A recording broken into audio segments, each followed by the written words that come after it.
नमस्कार दोस्तों, स्वागत है आप सभी का संकल्प स्टडी पॉइंट उत्तराखंड में। तो दोस्तों, आज का हमारा टॉपिक रहने वाला है उत्तराखंड का मध्यकालीन इतिहास देखेंगे आज, और इससे संबंधित महत्वपूर्ण क्वेश्चनों पर बात करेंगे जो आपके एग्जाम के लिए काफ़ी इंपॉर्टेंट रहेंगे। और वीडियो के एंड तक आप जरूर बने रहें। और साथ ही साथ आपको बता दूं कि जो अभ्यर्थी जो है पीडीएफ के लिए जो है मैसेज कर रहे हैं, कॉल कर रहे हैं, तो उनको मैं बता दूं कि पीडीएफ जो है आप सभी को 20 जुलाई तक जो है मिलेंगी। उसके बाद जो है 20 जुलाई के बाद क्लोज्ड हो जाएंगी, फिर पीडीएफ जो है नहीं मिल पाएंगी। तो इसलिए जिसको लेने हैं वो 20 तारीख से पहले जो है पीडीएफ ले लें। तो दोस्तों देखिए, उत्तराखंड का मध्यकालीन इतिहास से संबंधित महत्वपूर्ण क्वेश्चनों पर बात करेंगे, और हर क्वेश्चन जो है इसमें इम्पोर्टेंट लिया गया है और परीक्षाओं में पूछे हुए प्रश्न इसमें ज़्यादा आपको देखने को मिलेंगे। चलिए स्टार्ट करते हैं। देखिए, पहला क्वेश्चन क्या है। पहला क्वेश्चन है, कत्यूरी राजवंश की स्थापना कब हुई थी। ठीक है, पहला क्वेश्चन देखिए, कत्यूरी राजवंश की स्थापना कब हुई थी। मैंने आपको बताया है कत्यूरी राजवंश जो है इसको हम क्या बोलते हैं, कार्तिकेयपुर राजवंश के नाम से भी इसको जानते हैं। ठीक है, तो इसकी स्थापना पूछी है कब हुई, ऑप्शन दिए हैं आपको।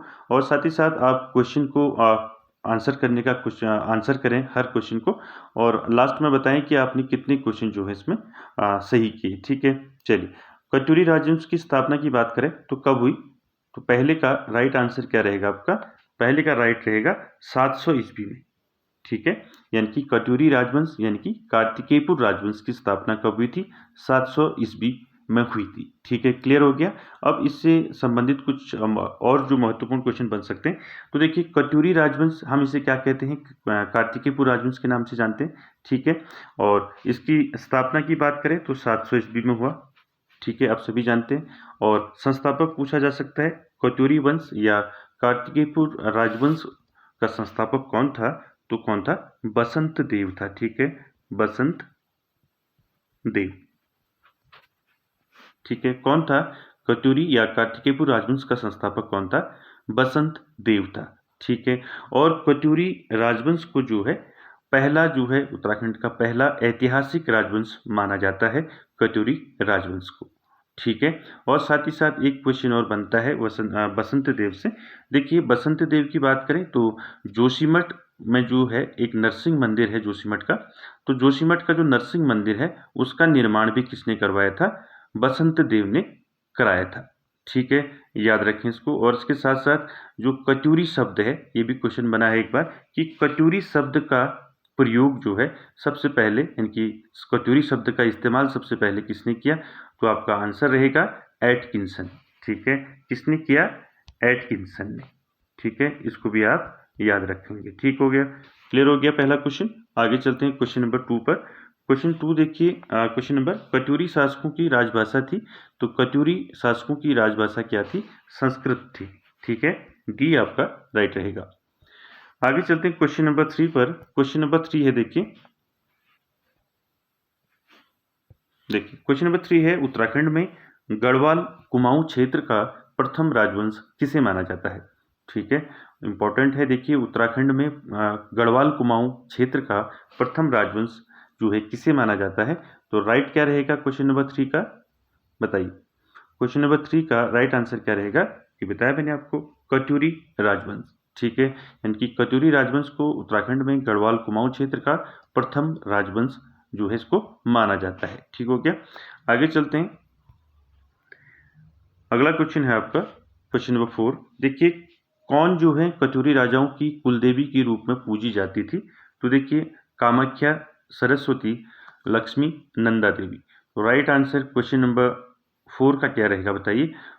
कत्यूरी राजाओं की कुल देवी कौन थी, तो आप सभी जानते हैं कौन थी, नंदा देवी। ठीक है, याद रखें। उसके बाद देखिए, क्वेश्चन नंबर 5 की बात करें। उत्तराखंड में प्राचीन ऐतिहासिक स्थान जो कत्यूरी शासकों का मुख्य स्थान रहा है, तो कौन सा रहा है, बताइए। धूनागिरी, जागेश्वर, बागेश्वर या द्वाराहाट। तो बताइए, उत्तराखंड में प्राचीन ऐतिहासिक स्थान जो कत्यूरी शासकों का मुख्य स्थान रहा है, तो राइट आंसर क्या रहेगा, आप सभी जानते हैं, बैजनाथ यानी कि बागेश्वर। आपका सी राइट रहेगा। ठीक है, कत्यूरी जो राजवंश है, इस कत्यूरी राजवंश का की जो शुरुआती राजधानी थी वो कहाँ थी, ये भी पूछा जाता है। तो कत्यूरी जो राजवंश था, इसकी जो शुरुआती राजधानी थी वो कहाँ थी, जोशीमठ थी। ठीक है। बाद में जो है ये कहाँ चलेगी राजधानी, फिर बागेश्वर यानी कि बैजनाथ चली गई। ठीक है, तो राइट आंसर आपका जोशीमठ। ठीक है, इसको याद रखें। तो बागेश्वर आपका राइट रहेगा। ठीक है, कत्यूरी शासकों जो है बैजनाथ में ये आए थे, यानी कि पहले राजधानी इनकी जोशीमठ थी, बाद में फिर बैजनाथ आए। ठीक हो गया। आगे चलते हैं क्वेश्चन नंबर 6 पर।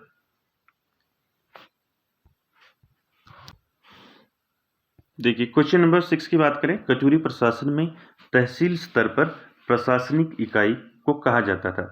यानी कि कत्यूरी प्रशासन में जो तहसील स्तर की जो प्रशासनिक इकाई होती थी उसको क्या कहा जाता था। तो ऑप्शन देखिए, धर्मांत, सरमांत या कर्मांत, या इनमें से कोई नहीं।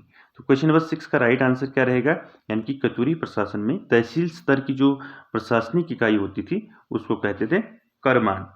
ठीक है, सी आपका राइट रहेगा क्वेश्चन नंबर 6 का। आगे चलते हैं, क्वेश्चन नंबर 7 पर चलते हैं। क्वेश्चन नंबर 7 है, देखिए कत्यूरी राजवंश के मुख्य राजमिस्त्री को क्या कहा जाता था। ठीक है, बताइए, करिका, नरपति, घटपाल या इनमें से कोई नहीं। तो क्वेश्चन नंबर 7 का राइट आंसर क्या रहेगा, कत्यूरी राजवंश के मुख्य राजमिस्त्री को कहा जाता था, क्या कहा जाता था, करिका कहा जाता था। ठीक है, क्या कहा जाता था, करिका। ठीक है, यानी कि कत्यूरी राजवंश के मुख्य राजमिस्त्री को क्या कहा जाता था, करिका। ठीक है, आगे चलते हैं क्वेश्चन नंबर आपका 8 पर। क्वेश्चन नंबर 8 है, देखिए द्वाराहाट में मंदिरों का निर्माण किसके द्वारा कराया गया था। तो क्या रहेगा राइट आंसर, बताइए, द्वाराहाट में मंदिरों का निर्माण जो है किनके द्वारा कराया गया था। ऑप्शन है कत्यूरी शासक, चंद शासक, गोरखा शासक या पवार शासक। तो राइट आंसर क्या रहेगा क्वेश्चन नंबर 8 का। देखिए द्वाराहाट आपका अल्मोड़ा जनपद में पड़ता है द्वाराहाट। तो द्वाराहाट में मंदिरों का निर्माण जो है किनके द्वारा कराया गया था। तो राइट आंसर रहेगा आपका क्वेश्चन नंबर 8 का, कत्यूरी शासकों द्वारा। ठीक है, ए आपका राइट रहेगा। ठीक है, बात करें द्वाराहाट की। ठीक है, यहाँ से क्वेश्चन बनता है कि द्वाराहाट जो है, द्वाराहाट को जो है हिमालय की द्वारिका भी कहते हैं। ठीक है, क्या कहते हैं, हिमालय की द्वारिका, हिमालय की द्वारिका भी कहते हैं इसको। ठीक है, क्लियर है। और इसे जो है कुमाऊं का खजुराहो भी कहते हैं द्वाराहाट को। ठीक है, कुमाऊं का खजुराहो और हिमालय की द्वारिका नाम से जाना जाता है द्वाराहाट को। ठीक है, आगे चलते हैं क्वेश्चन नंबर 9 पर। क्वेश्चन नंबर 9 है, देखिए जोशीमठ से रणचूला कोट राजधानी स्थानांतरित करने वाला शासक कौन था। बताइए, क्वेश्चन नंबर 9 का राइट आंसर क्या रहेगा, जोशीमठ से रणचूला कोट राजधानी स्थानांतरित करने वाला शासक कौन था। बसंत देव, खरपर देव, अशांति देव, भूदेव। राइट आंसर क्वेश्चन नंबर 9 का क्या रहेगा, बताइए, बताइए। क्वेश्चन नंबर 9 का राइट आंसर रहेगा अशांति देव। ठीक है, आसंती देव, सॉरी। ठीक है, आगे चलते हैं क्वेश्चन नंबर 10 पर। 10 का देखिए 1191 ईस्वी में नेपाल के किस राजा ने कुमाऊं पर आक्रमण किया था। ठीक है, क्वेश्चन नंबर 10 का राइट आंसर क्या रहेगा, बताइए, 1191 ईस्वी में नेपाल के किस राजा ने कुमाऊं पर आक्रमण किया था। अशोकचल, तैमूर लंग, क्रांचल देव या इनमें से कोई नहीं। तो राइट आंसर क्वेश्चन नंबर 10 का क्या रहेगा, क्वेश्चन नंबर 10 का रहेगा अशोकचल। ठीक है, इसको याद रखें। अशोकचल कौन था, नेपाल का शासक था। इसने कुमाऊं पर आक्रमण किया था, कब किया था, 1191 ईस्वी में। ठीक है, याद रखें इसको। आगे चलते हैं क्वेश्चन नंबर 11 पर। क्वेश्चन नंबर 11 की बात करें, 1223 ईस्वी में नेपाल के किस शासक ने कुमाऊं पर आक्रमण कर कुमाऊं पर जो है अपना अधिकार कर लिया। ठीक है, क्वेश्चन नंबर 11 देखिए, सन देखिए पहले, 1223 ईस्वी में नेपाल के किस शासक ने कुमाऊं पर आक्रमण कर कुमाऊं पर अपना अधिकार कर लिया था। देखिए ऑप्शन अशोकचल, तैमूर लंग, क्रांचल देव या ब्रह्मदेव। बताइए राइट आंसर क्या रहेगा क्वेश्चन नंबर 11 का, बताइए। तो राइट आंसर रहेगा क्वेश्चन नंबर 11 का क्रांचल देव। ठीक है, सी आपका राइट रहेगा। क्रांचल देव ने 1223 ईस्वी में क्या किया था, कुमाऊं पर आक्रमण किया था। ठीक है, और अभी मैंने बताया आपको 1191 में किसने आक्रमण किया था कुमाऊं में, तो किया था अशोकचल ने। ठीक है, ये दोनों कहाँ के शासक थे, नेपाल के। ठीक है, आगे चलते हैं अगले क्वेश्चन पर। क्वेश्चन नंबर 12 देखिए क्या है। चंपावत के बालेश्वर मंदिर से प्राप्त अभिलेख किस शासक से संबंधित हैं? ठीक है, यानी कि चंपावत के बालेश्वर मंदिर से प्राप्त अभिलेख किस शासक से संबंधित हैं? ऑप्शन दिए हैं देखिए, सुलहदेव या याहददेव, क्रांचल देव या इनमें से कोई नहीं। देखिए बालेश्वर मंदिर कहाँ पड़ता है, पहले तो आप एक क्वेश्चन बन गया आपका। ठीक है, बालेश्वर मंदिर कहाँ पड़ता है आपका? चंपावत में। ठीक है, तो इस मंदिर से अभिलेख मिले हैं। ठीक है, तो किस किस शासक से संबंधित है वो अभिलेख? तो राइट आंसर क्या रहेगा 12 का राइट आंसर रहेगा क्रांचल देव। ठीक है, याद रखें। आगे चलते हैं क्वेश्चन नंबर 13 पर। 13 है देखिए, तैमूर लंग द्वारा हरिद्वार पर किस वर्ष आक्रमण किया गया? ठीक है, तैमूर लंग ने जो है हरिद्वार पर जो है कब आक्रमण किया था या किस वर्ष किया था? ठीक है, तो ऑप्शन देखिए आपका क्या रहेगा राइट आंसर। क्वेश्चन नंबर 13 का राइट आंसर रहेगा 1399 में। ठीक है, ये कहीं कहीं पर आपको जो है 1398 भी मिलेगा। ठीक है, 98 भी मिलेगा आपको। ठीक है, इन दोनों ऑप्शन में जो आपका ऑप्शन दिया होगा एग्जाम में उसको आप राइट करेंगे। ठीक है, कहीं आपका 398 है और कहीं आपका 1398 है, कहीं आपका 1399 है। ठीक है, इन दोनों में आपका जो है जो ऑप्शन में सही आएगा इन दोनों में वो आपका राइट रहेगा। ठीक है, चलिए आगे चलते हैं। क्वेश्चन नंबर 14 की बात करें, किस कटोरी सैनिक ने वीरांगना तीलू रौतेली पर हमला किया था? तो राइट आंसर 14 का क्या रहेगा बताइए।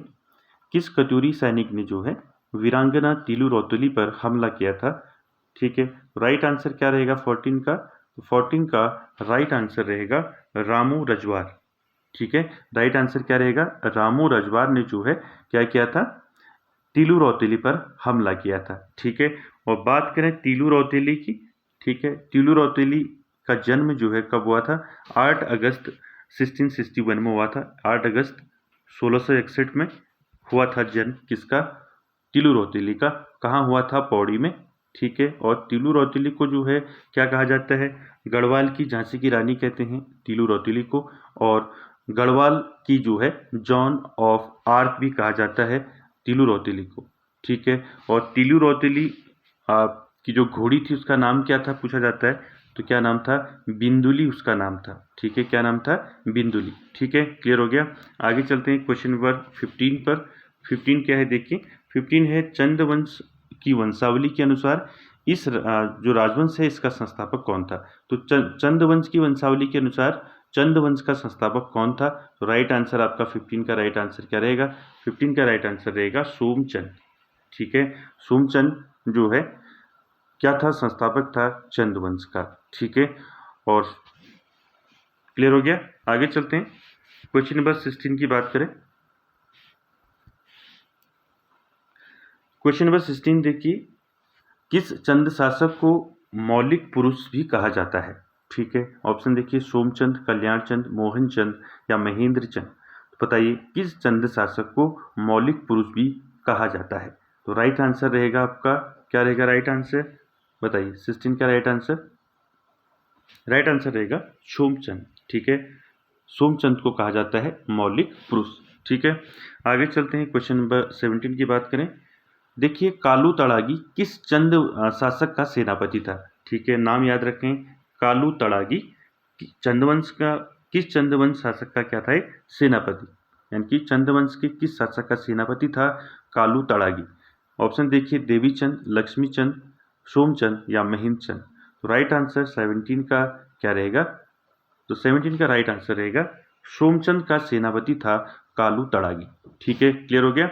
आगे चलते हैं क्वेश्चन नंबर 18 की बात करें। 18 है, निम्न में से किस चंद शासक को लखुली बिराली कहा जाता है?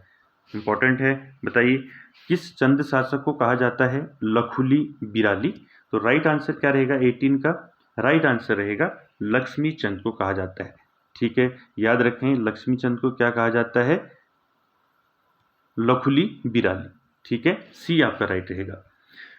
क्वेश्चन नंबर 19 देखिए, 19 है, मुगल शासक मोहम्मद शाह रंगीला को भेंट भेजने वाला चंद शासक कौन था? ठीक है, मुगल शासक जो है मोहम्मद शाह रंगीला को भेंट भेजने वाला चंद शासक कौन था? ऑप्शन है रुद्रचंद, इंद्रचंद, देवीचंद, कल्याणचंद या इनमें से कोई नहीं। तो 19 का राइट आंसर क्या रहेगा? तो 19 का राइट आंसर रहेगा आपका कल्याण चंद। ठीक है, यानी कि कल्याण चंद ने जो है मोहम्मद शाह रंगीला को भेंट भेजी थी। ठीक है, ये भेंट कब भेजी थी? ठीक है, कल्याण चंद ने ये भेंट कब भेजी थी? 1740 में, यानी कि 1740 ईस्वी में भेजी थी। क्लियर हो गया? आगे चलते हैं। क्वेश्चन नंबर 20 देखिए, कल्याण चंद्रोदयम की रचना किसने की? तो ये रचना है, किसने की ये रचना? भीष्मचंद, कवि शिव, ज्ञानचंद, या इनमें से कोई नहीं। तो 20 का राइट आंसर क्या रहेगा आपका? कल्याण चंद्रोदयम की रचना की है, किसने की है? तो ये की है कवि शिव के द्वारा। ठीक है, कवि शिव के द्वारा कल्याण चंद्रोदयम की रचना की गई है। क्लियर हो गया? आगे चलते हैं। चंद शासकों की प्रारंभिक राजधानी थी। तो चंद शासकों की प्रारंभिक जो पहली जो राजधानी थी वो कहाँ थी? अल्मोड़ा, चंपावत, चांदपुरगढ़ या बागेश्वर। ठीक है, तो राइट आंसर क्या रहेगा आपका? राइट आंसर रहेगा चंपावत। ठीक है, चंद शासकों की प्रारंभिक राजधानी कहाँ थी? चंपावत थी, और बाद में फिर कहाँ होगी? अल्मोड़ा होगी। ठीक है, इसको याद रखें। आगे चलते हैं क्वेश्चन नंबर 22 पर। देखिए, क्वेश्चन नंबर 22 की बात करें, चंद वंश में सर्वाधिक समय तक शासन करने वाला शासक कौन था? ठीक है, यानी कि चंद वंश में सर्वाधिक समय तक शासन करने वाला शासक कौन था? ऑप्शन देखिए, भीष्मचंद, गरुड़ ज्ञानचंद, कल्याणचंद या रूपचंद। तो राइट आंसर क्या रहेगा 22 का? तो राइट आंसर रहेगा 22 का गरुड़ ज्ञानचंद। ठीक है, गरुड़ ज्ञानचंद जो है चंद वंश में सर्वाधिक समय तक शासन करने वाला शासक था। क्लियर हो गया? आगे चलते हैं क्वेश्चन पर, क्वेश्चन नंबर 23। ठीक है, और एक चीज और याद रख लें, ये जो गरुड़ ज्ञानचंद है, इससे एक क्वेश्चन आपका बनता है कि इसको गरुड़ की उपाधि जो है किसने दी? ठीक है, इसको गरुड़ की उपाधि किसने दी? फिरोज शाह तुगलक ने दी। ठीक है, किसने दी? फिरोज शाह तुगलक। ठीक है, फिरोज शाह तुगलक। फिरोज शाह तुगलक ने जो है इसको किसकी उपाधि दी? गरुड़ की उपाधि दी। ठीक है, इसको याद रखें। आगे चलते हैं क्वेश्चन नंबर 23 है आपका, निम्नलिखित चंद शासकों में से कौन मुगल शासक अकबर से मिलने उसके दरबार गया था? बताइए, क्वेश्चन नंबर 23 का आंसर क्या रहेगा कि निम्नलिखित चंद शासकों में से कौन जो है मुगल शासक अकबर के दरबार में गया था उससे मिलने के लिए? तो क्या रहेगा राइट आंसर बताइए 23 का? कल्याण चंद, गरुड़ ज्ञानचंद, लक्ष्मी चंद या रुद्रचंद। तो राइट आंसर 23 का क्या रहेगा बताइए? 23 का राइट आंसर रहेगा रुद्रचंद। ठीक है, रुद्रचंद गया था अकबर से मिलने। ठीक है, याद रखें इसको, कब याद रखें? 1588 में, यानी कि 1588 में जो है ये मुलाकात हुई। ठीक है, क्लियर है? आगे चलते हैं।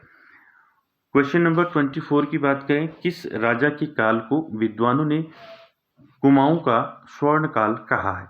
ठीक है, अब किस राजा का काल था जिसको कुमाऊं में स्वर्ण काल कहा जाता है? तो देखिए, ऑप्शन सोमचंद, त्रिमल चंद और जगत सिंह, इनमें से कोई नहीं। तो किस राजा के काल को विद्वानों ने कुमाऊं का स्वर्ण काल कहा है? तो 24 का राइट आंसर क्या रहेगा? राइट आंसर रहेगा जगत सिंह के काल को कुमाऊं का स्वर्ण काल कहा गया है।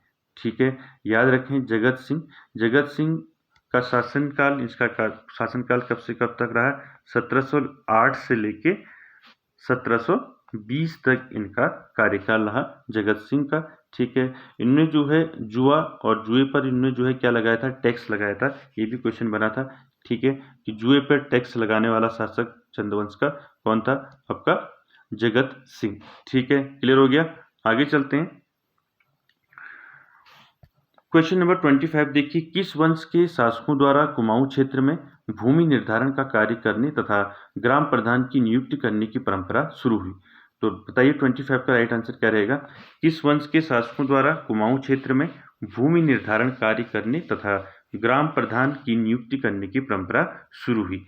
तो क्वेश्चन आपके दो क्वेश्चन इसमें बने हैं, भूमि निर्धारण और ग्राम प्रधान की नियुक्ति जो है किस वंश के शासकों द्वारा कुमाऊं क्षेत्र में शुरू कराई गई थी? तो राइट आंसर आपका 25 पे क्या रहेगा?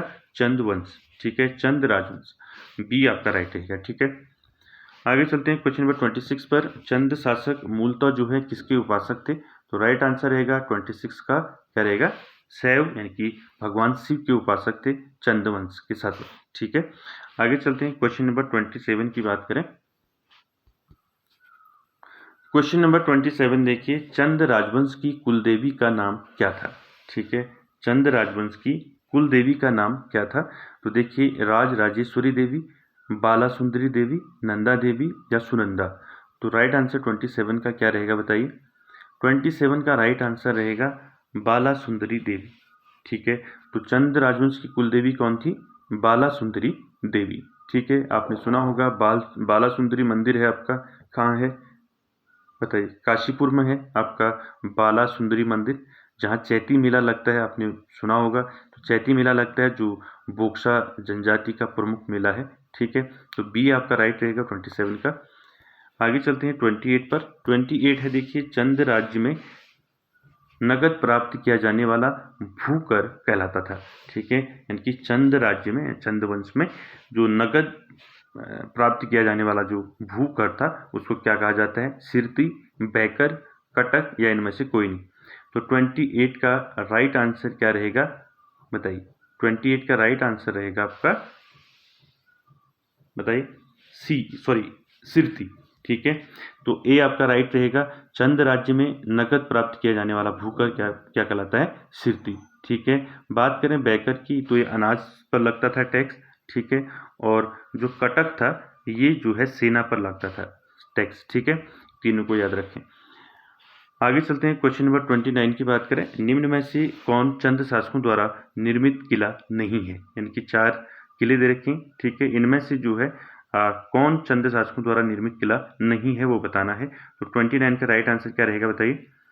देखिए, मल्ला महल किला, ठीक है, ये चंद शासकों ने बनाया।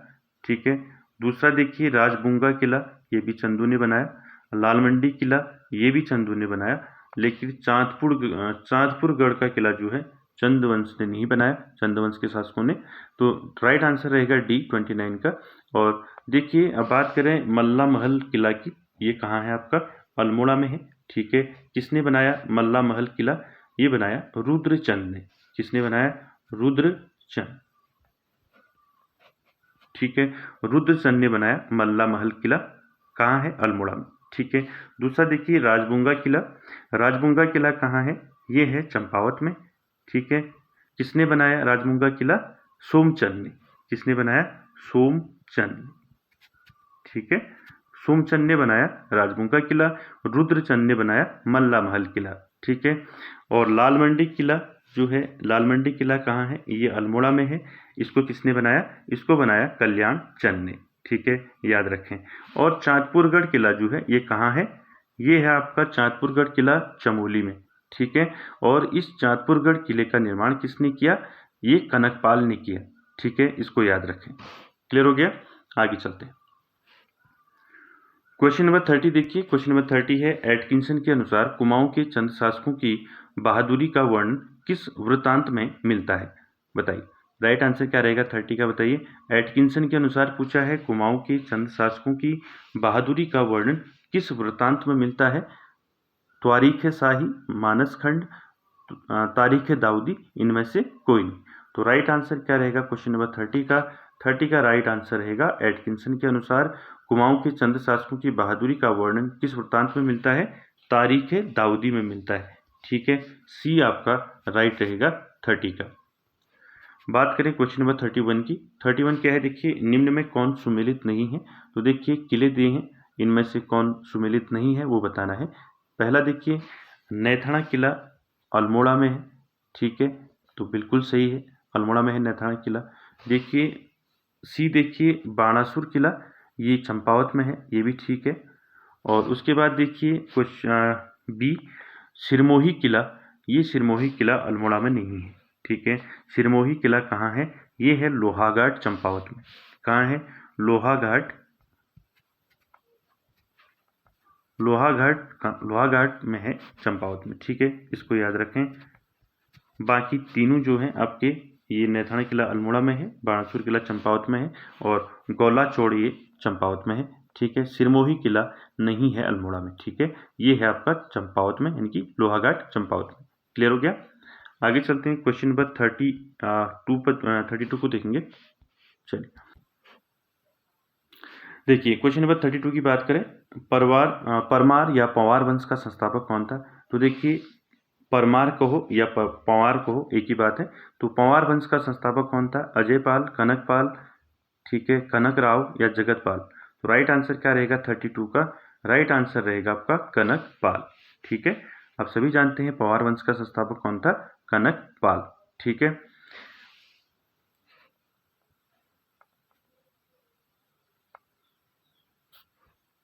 अगला क्वेश्चन देखिए, परमार वंश में सामाजिक व्यवस्था थी। तो परमार वंश में या पंवार वंश में सामाजिक व्यवस्था कैसी थी, कैसा था? उनका परिवार मातृ सत्तात्मक था, पितृ सत्तात्मक था या प्रजा सत्तात्मक था, या इनमें से कोई नहीं? तो परमार वंश में जो सामाजिक व्यवस्था थी वो कैसी थी? तो राइट आंसर रहेगा पितृ सत्तात्मक थी।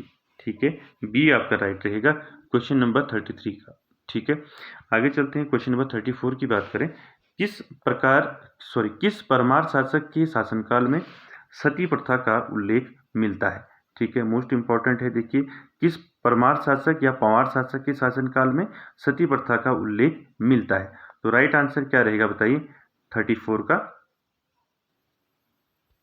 34 का राइट आंसर रहेगा आपका श्याम शाह। ठीक है, तो देखिए, श्याम शाह के शासनकाल में सती प्रथा का उल्लेख मिलता है। ठीक है, अगर श्याम शाह का अगर काल पूछा जाता है तो श्याम शाह ने कब से कब तक शासन किया? 1611 से लेके 31 तक, 11 से लेके 31 तक शासन किया। इनको जो है, श्याम शाह को जो है किस नाम से जाना जाता है? गढ़वाल का तुगलक कहा जाता है इनको। ठीक है, क्या कहा जाता है? गढ़वाल का तुगलक। ठीक है, इसको भी याद रखें, पूछा जा सकता है कुछ भी आपको। ठीक है, तो इसलिए आपको तैयार रहना है। ठीक, तो देखिए, श्याम शाह को कहा जाता है, और मैंने बताया आपको श्याम शाह जो है इनको गढ़वाल का तुगलक कहा जाता है। ठीक है, याद रखें। आगे चलते हैं, क्वेश्चन नंबर 35 की बात करें। 35 है, दिल्ली के मुगल राजकुमार सुलेमान सिकोह को किस गढ़वाली राजा ने शरण दी?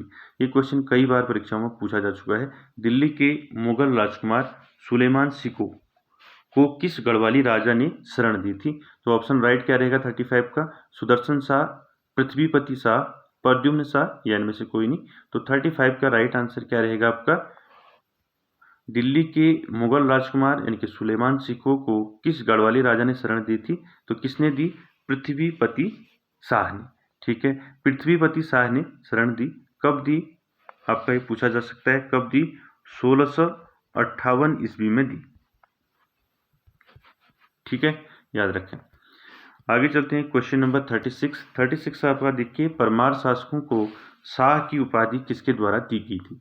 ठीक है, इंपॉर्टेंट है, बताइए, परमार शासकों को शाह की उपाधि किसके द्वारा दी गई थी? ऑप्शन देखिए, लोदियों द्वारा, मुगलों द्वारा और खिलजियों द्वारा, या इनमें से कोई नहीं? तो राइट आंसर क्या रहेगा बताइए?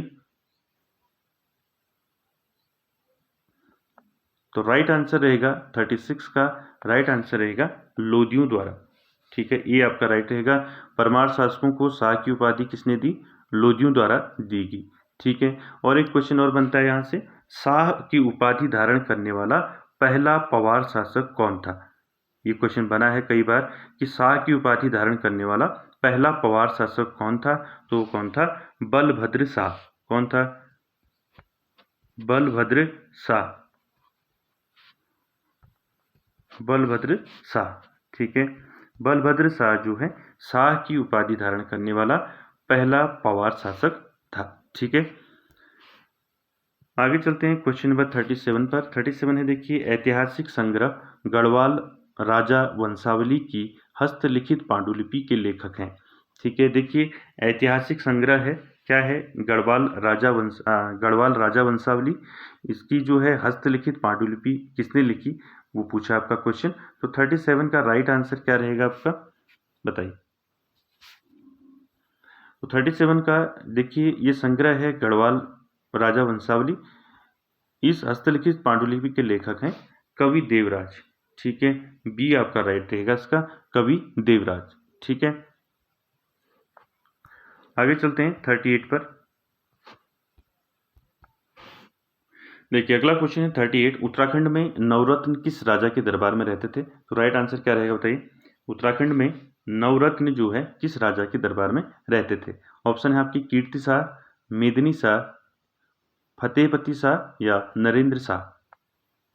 राइट आंसर क्या रहेगा आपका 38 का? उत्तराखंड में नवरत्न जो है किस राजा के दरबार में रहते थे? तो राइट आंसर रहेगा आपका फतेहपति शाह। ठीक है, सी आपका राइट रहेगा, फतेहपति शाह। ठीक है, फतेहपति शाह को जो है क्या कहा जाता है? इनको फतेहपति शाह को जो है इनके काल को गढ़वाल का स्वर्ण काल कहा जाता है। ठीक है, यानी कि फतेहपति शाह के काल को गढ़वाल का स्वर्ण काल कहा जाता है और फतेहपति शाह को जो है गढ़वाल का शिवाजी भी कहा जाता है।